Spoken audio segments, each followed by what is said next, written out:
Hello, I am Marshall Masters, and in this Yowza.com Planet X System Update number 1, we're going to present an overview of the Planet X system, how it moves through our solar system, and why we always seem to observe it near the Sun and not behind us. Then we will view images from recent observations of 3 planets in the Planet X system captured with National Data Buoy Center buoys located in the Gulf of Alaska and the Gulf of Mexico. The first tribulation and the beginning of the timeline is the Winter of Ash, and it is principally caused by a galactic superwave, as discussed in our previous video, Yowza.com Volcano Update number 1. So in this program, we will examine the first 3 Planet X events projected for this tribulation timeline by the guides in the book Being in It for the Species. They are covert visitations, deep impact, and the perihelion alignment of the Planet X system as it will be seen from Earth. I will then conclude this video with a postscript in which I share my final thoughts about the vital information presented in this program. So with that, let us begin with an overview of the Planet X system.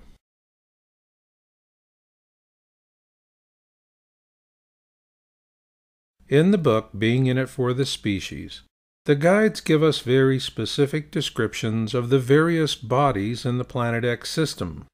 In this program, we will examine them one by one, and then we'll see how the Planet X system moves through our own solar system. This will be important because a common question we hear is, why is it we do not see the Planet X system behind us each year as well as in front of us? To answer this question, we first need to look at the bodies, which comprise the Planet X system. At the core of the Planet X system is the Nemesis brown dwarf star.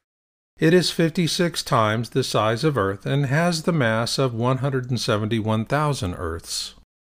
The largest planet in the Planet X system is Nibiru, as it is known by the inhabitants of this system. It is 6 times the size of Earth, and its mass is also 6 times that of Earth.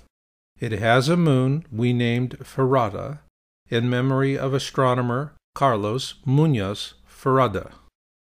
In size and mass, Ferrada is comparable to our own moon. The second largest planet in the Planet X system is Helion, as it is known by the inhabitants of the system.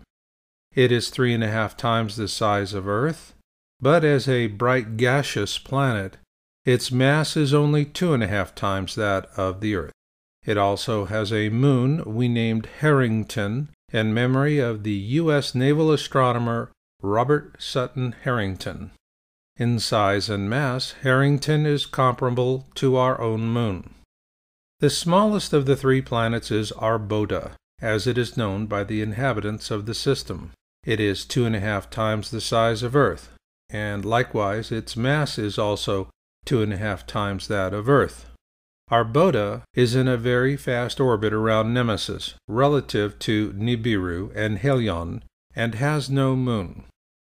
Now that we have identified the major bodies in this system, let's take a polar, look-down view of all these objects together, beginning with the smaller sister sun to our own sun, the Nemesis dark star.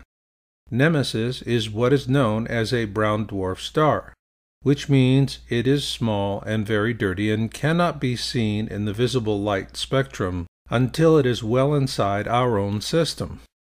However, its approach has been viewed in the infrared range by our governments for decades.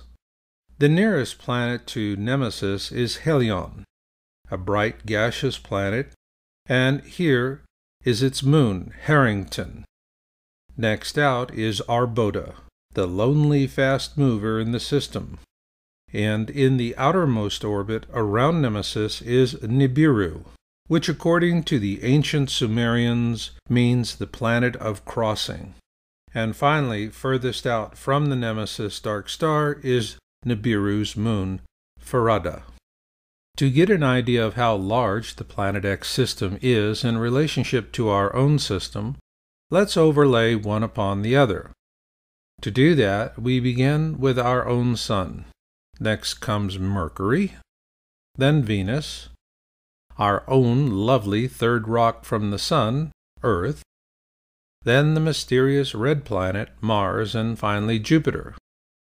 Because the Planet X system is so relatively small when compared to our own, these planets will suffice for now. So let's place the Planet X system into our own to get an idea of just how small it really is. When you consider that we left Saturn, Uranus, Neptune, and Pluto out of the picture, the Planet X system really does look puny in comparison. Nonetheless, the question we hear more often than not is, why are all of our observations of the Planet X system near the Sun? For many, the assumption is that we should see the Planet X system in front of us as well as behind us once each year. So let's take a closer look at this assumption, which is based more on expectations than fact. In most people's minds, planets move around the Sun much like trains on a railroad track.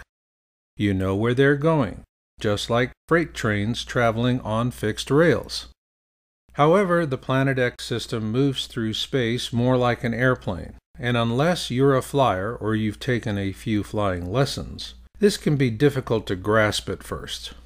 This is because, as every flying student learns, airplanes have a longitudinal, lateral, and vertical axis.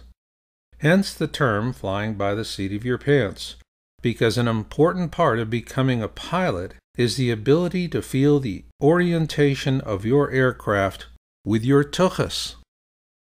Lucky for us, there is a celestial comparison between trains and airplanes when we look at comets. To set a background for this comparison, let's use this illustration of our solar system as seen from deep space.